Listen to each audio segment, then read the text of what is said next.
সুবহানাল্লাহ। পশ্চিমবঙ্গের প্রায় বাংলা যত বক্তারা গজল গায় এই মালেরই ধার করা। তো মহাব্বতে জোরে বলেন সুবহানাল্লাহ। কে যাও ভাই নবীর কাছে, পাগলের আরজি আছে, সালাম দিও নবীজির ওই কাছে।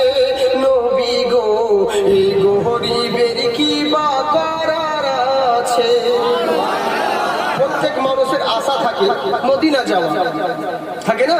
অনেকের আশা যায় আমি মদিনা শরীফ যেতে পারি, আল্লাহর কাছে দোয়া করে আল্লাহ যেন আমাদের মদিনাতে মওত দান করেন। আর এক একটা হাজি এরা তো মদিনা যেতে চায় না, এরা তো হাজি নয়, শুধু হাজি। আর কি আর বলবো, বুঝেছেন? এক গ্রামে হাজিদের নাম করছিল, জানিস রে বলে কি আমাদের গ্রামে 10টা হাজি। ওর কথা শুনে একজন বেঞ্চিতে চা খাচ্ছিল, উঠে পড়ে গেছে মাথা। ওর চোখে মুখে জল ছিটে গেছে। তুই উঠলি বললি কেন? বলে আর বলিস নি ভাই। বলে কেন? ওদের গ্রামে 10টা হাজি তাও গ্রামের লোক আছে। বলে কেন? বলে আমাদের গ্রামে তো একটা হাজি জ্বালাতে সব বাংলাদেশ পালাচ্ছে, ওর জল নেই, বুঝেছে? তো এই হচ্ছে ব্যাপার। শুধু হাজি হলে হবে না, হাজি হয়ে থাকাটাই কষ্ট।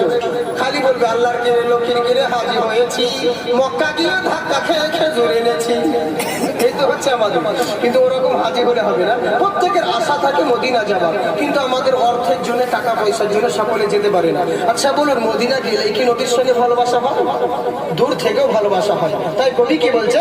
টাকা পয়সা নেই আমার মক্কা মদিনা যাওয়ার, কিন্তু জীবনে যতদিন বাঁচবো ভালোবাসবো নবীকে আমার।